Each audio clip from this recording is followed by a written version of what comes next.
We're going to do a lightning round to start. I'd love each of the panelists to introduce themselves, talk about what part of content is in your care and feeding, and then favorite alcohol. Nick, do you want to go first? Sure. Hi, everybody. My name is Nick Woodhouse. I'm the president of a company called Authentic Brands Group. We own 50 or so brands, ranging from brands you've probably heard of, brands like a Nautica or Juicy Couture or Judith Lieber.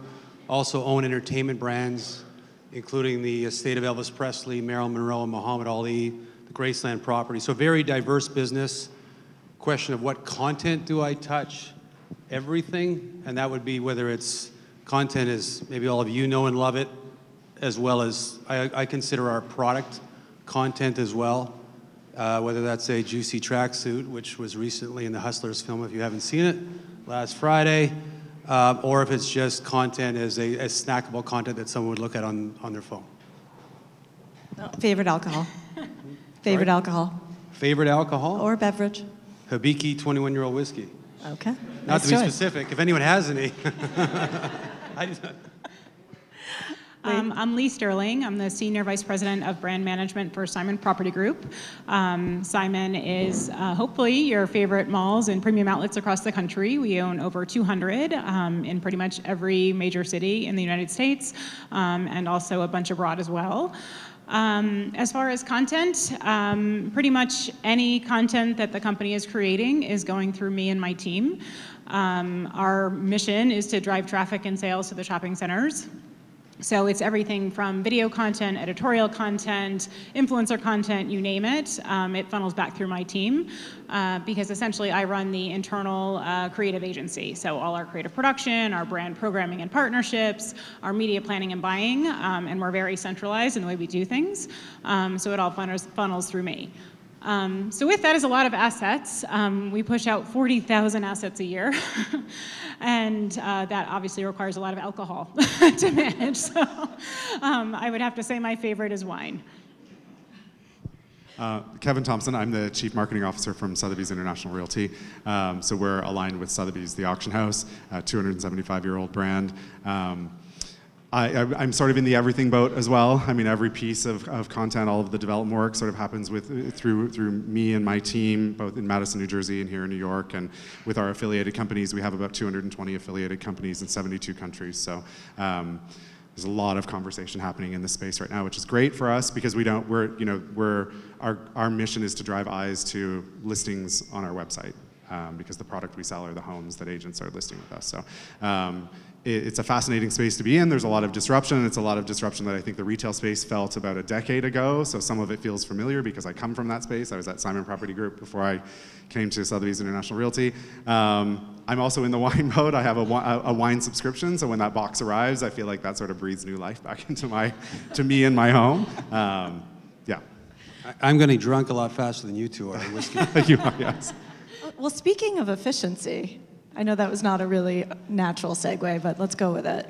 How do you, in your current organization and across all those multiple brands, how do you measure the investments that you are making? How do you understand the ROI you're getting from the commitment you're making to content?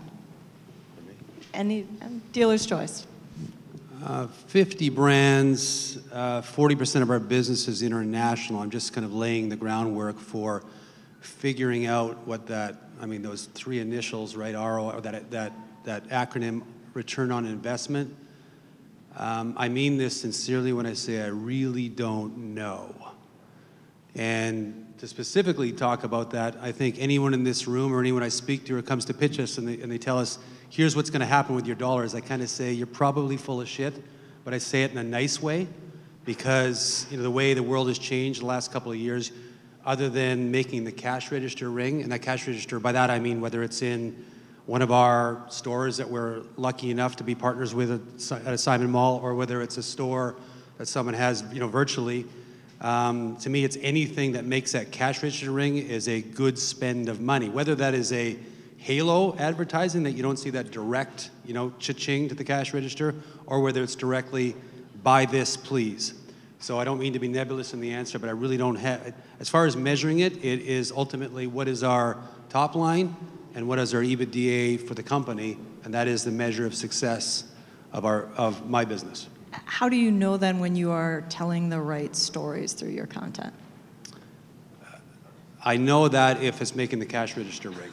Okay. Right? So, and I don't mean, I mean, No, ultimately, there's a lot of businesses, as we know, that have terrific, a lot of great businesses that have amazing valuations, that have horrible bottom lines. There's a lot of businesses that have crappy valuations that have okay bottom lines. And to me, that, you know, a measure of a bottom line, of course, is it's obviously top line revenue and controlling expenses. But if it's a better combination of top line revenue, you know, a good example actually is the mall business, right? The mall business, which tends to get lambasted these days in the newspaper all the time. The mall business, Simon Properties, is incredibly profitable, if you don't know that already.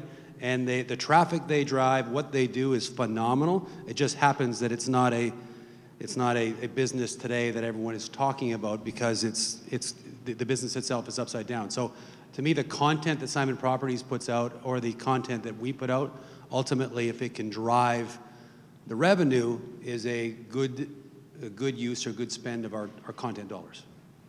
Right. So, I mean, clearly we're very focused on driving traffic. It's everything that I do.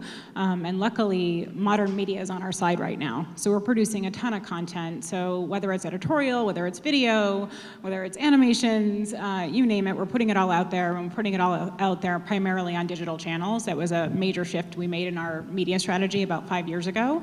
And luckily with those tools, we're able to actually measure store traffic. So we know that an ad was served to you on Facebook or Instagram, and then you actually visited our property. So that's super valuable information for us because we can look at the different types of content that we've created and the different audiences we may have created it for, which varies from luxury shoppers to millennials to teens. And we can start to get a gauge on, okay, you know, we can measure this against our same performance, the same campaign last year, or industry benchmarks. So that store traffic attribution that we are able to get now through those modern media channels is huge for us, and is really how we measure most of our campaigns. So we're a little bit more indirect. It's similar though. I think we're trying to drive traffic to our website, so we have eyes looking at properties that agents have listed with our affiliated companies. We have about 30 million visitors to our website annually, and if we're driving the right eyes, if we launch a campaign that connects in a meaningful way, or we're producing the right content and publishing that in the right places and connecting with the right people, then we generate greater leads and we sell more homes. And so it's not a direct line, and we're just starting to figure it out now. I think when I arrived at Sotheby's International Realty 2.5 years ago, we weren't measuring any of it, and there was just sort of this big question mark about whether what the brand really does matters and how it influences home sales. And because we have affiliated companies and real estate agents are independent contractors, at least in North America, there are a lot of sort of curves that get thrown at you on that path. It's certainly not a straight line, but we're figuring it out now. I think these conversations are really valuable because this is helping us do that. It's helping us look at the right things and consider how we measure and partner with the right organizations to measure. We can't do it ourselves. Do you feel like there has been an evolution, and this is relevant, but since you mentioned sort of just your transition over time, a shift in either where you discover what stories to tell or who the authentic voices are? I mean, it is really interesting. You guys all have diversity of either brands or channels. So how do you bring that authenticity to life at scale? So we work with the Boston Consulting Group. We've worked with them for the last 2.5 years. We did a big research project when I first arrived, and my question for them was, my challenge to them was to find out what consumers want from Sotheby's International Realty. I wanted to sit down in a room full of emerging affluent consumers, established luxury consumers, and just say, what does this brand mean to you? What does it represent? How do you want us to speak to you? What are the places that you want us to tell you stories? I didn't expect some of the feedback to be, we want a magazine. And I thought, we're publishing a magazine, and I wanted to shut it down when I arrived at Sotheby's International Realty. I thought, this is a huge expense, it's old school, it's print, we don't need this. But they wanted a luxury lifestyle print publication. They wanted, and because we're Sotheby's, we're aligned with the auction house, we have that shared brand heritage. We can tell great stories about food and wine and art and travel, and it seems to come from a genuine place. Other real estate brands, I don't think, can do that. That's the struggle that they have right now.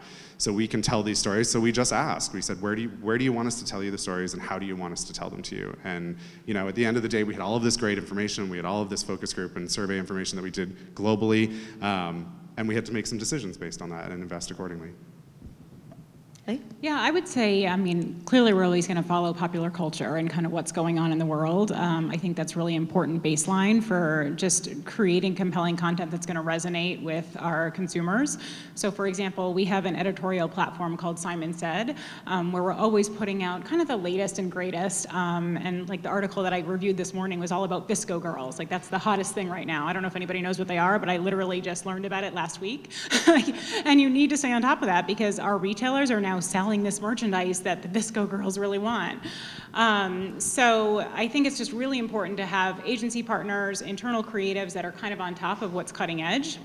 So you can create content for each of the audiences that you're after that's really compelling.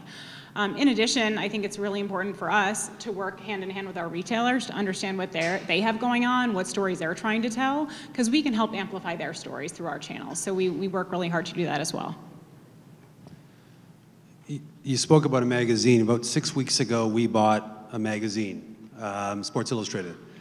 And many people thought we bought a magazine. I think we bought a content delivery piece where we have a partner who publishes the magazine for us, and they used to have our magazine license. Now they have our short form content license, because what we realized is Sports Illustrated has been published since 1956. There's 2,617 covers of Sports Illustrated.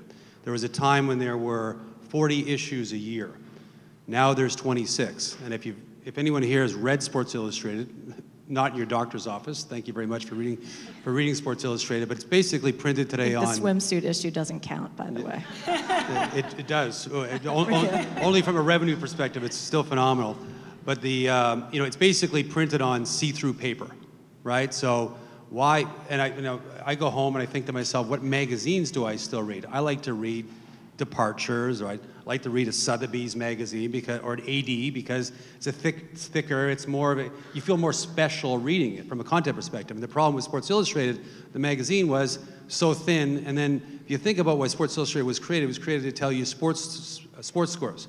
So I don't think any of us are waiting 3 weeks for our sports scores anymore, right, from a content delivery perspective. So we have to pivot that to become a delivery mechanism that tells the emotive side of sports and goes back to telling great stories. You don't need to know that Tiger Woods won the Masters, but maybe you want to know the story behind why Tiger Woods won the Masters. It's an obvious thing, but it's a pivot from a content delivery piece and not specifically from a print piece that also has to tie into digital. So that's something very interesting we're going through, and I will tell you that if it's probably 3 years from now, maybe less than 3 years, the magazine portion of the short form content will be less than 10% of what Sports Illustrated revenue is, because the Sports Illustrated brand is arguably the most trusted name in sports, not just in the US, but actually around the world. And it's public, we paid $110 million for it, and the market cap of ESPN is $30 billion, so we think somewhere in the middle is, and by the way, kudos to ESPN for what they've done. It's phenomenal. They've created an empire. And again, we think somewhere in the middle is probably where we are going to end up, and it's all going to be about... It's a nice white space to play in. It's all going to be about the content delivery of that customer and what they want, whether it's SI Kids or whether it's the swimsuit issue, to be quite honest. So this is really interesting because we went through the exact same thing.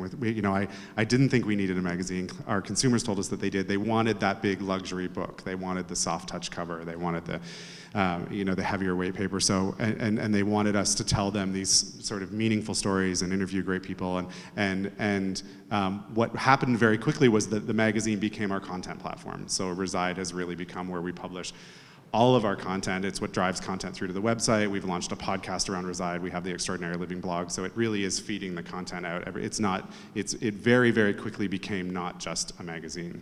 How do you think about the drug interaction model between all those different sort of content touch points for your end consumer? Or do you not? It's just whatever rings the cash register is goodness. I think you have to apply some thought, certainly, to which content pieces you publish where, right? There are things that are better suited to the magazine. We publish in partnership with Wall Street Journal and Barron's Group. So we have an editorial team at the Wall Street Journal developing the content for us, and we get to pick and choose from that. I have an individual who runs the blog. I have an individual who does the podcast, and so we pick and choose, again, what we think is appropriate. The audience is a little bit different. The demographics are different. We're thinking about that all the time. If we want to interview the owner of our company in Hawaii because we have an article about surfing destinations around the world, the podcast might be the right place for that, and it's going to connect with that audience more effectively. Yeah, I think it kind of starts with, who's your target audience, you define that, and then the different channels that you're producing content for, you're gonna have to tweak that content so it's appropriate for consumption on that channel. But at the end of the day, if you're developing a campaign, you've got to think through who's the audience first, and then how that content comes to life for each channel. Actually, you raised this point a little bit earlier, you touched on it. Do you think about content differently for domestic market versus international markets? And does it play a different role in those two spaces? For sure. Lee mentioned trends and things you have to stay on top of. Our delivery, about 15% of our business is in mainland China, and everyone knows about K-pop and J-pop, and now, if you don't know, again, new trend, there's C-pop. And C-pop is kind of overtaking K-pop and J-pop, and our content delivery vehicle right now for many of our brands in China is based around C-pop, that no one here has ever heard of any of the C-pop bands, probably. And that delivery is, I think, probably, as you know, influencer, which is turning into a dirty word. In Asia, it's called KOL, or key opinion leader. Those C-pop performers are big-time KOLs, and the way they deliver influence, they don't deliver influence by having their boyfriend or girlfriend take a picture of them in Tribeca and post it, because we all walk by those photo shoots on our way to the train, right? Because they have 6,000 followers, and God bless them if they're making money on it. I'm just saying that the KOLs there are much more tied into the brand business, and they become much more spokespeople, authentically tied to the brand. So I find our content delivery in China is actually way more authentic than it is in the US. I think maybe it's the way the culture is based, but absolutely the answer is our content delivery specifically in Asia is much more disparate than it is or probably more defined than it is in the US. Yeah, I completely agree. The timing of this question is kind of funny because I met with all of our international agencies earlier this week that are attracting tourists to shop our properties when they visit the US. And I left the meeting, I had met with all of them, and it was probably 10 different countries that were represented, and I left the meeting saying, we need to have a one-on-one with each country, because they're just all so different, and I learned so much about, what makes the people tick in each of those countries, and what's compelling for them, and what platforms they're on, that I left saying, we can't all talk together, we have to talk separately to figure out a strategy, which means, a lot of work, a lot of resources to produce content that's unique for each of those countries. It's sort of a yes and no answer for us. It is, because we're Sotheby's International Realty and we're in 72 countries, there is an expectation from the consumer that we're going to tell international stories. So we can talk about the art auction in Hong Kong in every country that we're in. We can talk about, phenomenal cars through our partnership with Sotheby's RM. And we can tell that story everywhere, and it seems to be very well received. But we have affiliated companies, so they tend to pick it apart a little bit. We supply them with the global content. They'll pick out the pieces that are most relevant. And then the way we designed the Reside platform was that they can actually plug in their own local market content and their own regional content. And we encourage them to do it. It makes it a richer publication if they do that. We built a publication platform with Wall Street Journal that didn't exist before, so that we could, at the brand level, be looking at everything on a global scale. It would be, I can't imagine how big my team would have to be to do it differently for 72 countries. I would love it if I had that many people, but it's never going to happen. So we sort of publish from this brand position, and we hope that, or we work with them to make sure that they're informed, they can pull it apart, plug in their own, and then go to their market with that, because they know their local market better than we ever could, right? So I think we just have to trust in the partners there. Yeah. So speaking of your world domination plan through massively growing your team, as you think about sort of the skill sets and backgrounds and talents each of you look for in people working in content, what are you looking for, and what is your advice to kind of content leaders of the future? Also, I'll take a swing at it. I think because I had kind of an indirect path to CMO of Sotheby's International Realty, so I started out, I'm Canadian, I started working in education, I came to New York to work for the New York City Board of Ed, then I worked in luxury retail for a long time, I worked for Simon Property Group, so I sort of dipped my toes in commercial real estate and got some understanding of how that works. I think probably the thing that I look for first is that sort of diverse background. I want to know that people have been active in multiple, I think in all these different spaces, or as many different spaces as possible, because for me, there has been this common thread through all of it. You know, when I was working in education and I started an arts magnet school in the South Bronx, the goal was just to get kids to show up every day, right? They didn't see value in coming to school every day, so we had to give them a way to see value in what they were doing. I'm still doing that. It's a completely different audience and at a and sometimes outrageous price point, but there is a common thread, and I learned from doing it on my own. I learned from doing it as part of a big global organization, something that is works with a ton of different brands. That was one of the great challenges at Simon, that we were working with all these different vendors, and you had to learn how to deal with all of that input as well. So I think the diversity of background is really important. So I think there's a lot of different pieces that go into creating great content. There's the creative side of it, there's the media strategy side of it, there's the project management side of it to make sure that it's executed flawlessly. There could be the partnership side of it, because sometimes a partner is key to great content. So I think if you're interested in one of those channels, you've just got to pursue that channel and be the best at it. But as a team leader that's overseeing all of it, and a generalist, I think it's more just about bringing in the best people in those respective areas. That's how I've had to build my team, and because of that, I think we get the best creative output, because I've got the best creative talking to the best media strategists, and therefore we get a great final product. Kevin spoke a bit about his background. I too am Canadian. I don't know what that means, other than maybe we're polite. I think it does mean something. Yeah, or at least that's the myth that's we want you all to adopt our children. That's exactly. I started working in a retail store when I was 16, and I never went to college. And I had the benefit of 25 years. I stayed at the same company. There was 11 stores, and we grew it to 550, and we sold it. I was the last original employee, and it was a sporting goods store. And I felt that I was able to have the experience of working with arguably, many could disagree, of the greatest content storytellers of all time, Nike and Adidas. I mean, when you talk about emotive content, there's very few companies that can, whether you like sports or not, that can give you a goosebump moment regularly, whether it's generally via sport, because sport is really that universal language that kind of binds the world.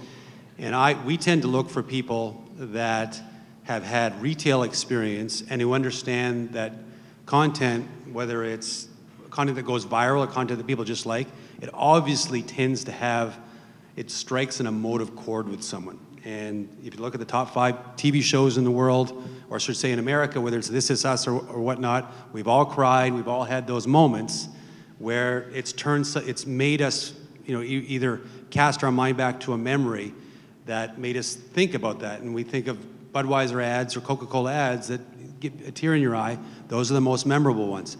And to me, we try to find individuals who understand via pop culture, whatever it may be, that emotion is that one, there's a thread that connects all humanity. And if you can stroke that thread to make it hum through all those individuals, you become a good content curator or creator, because you've struck a chord that will hopefully make someone remember what you've done. So that we try to find people who understand the emotive part of content.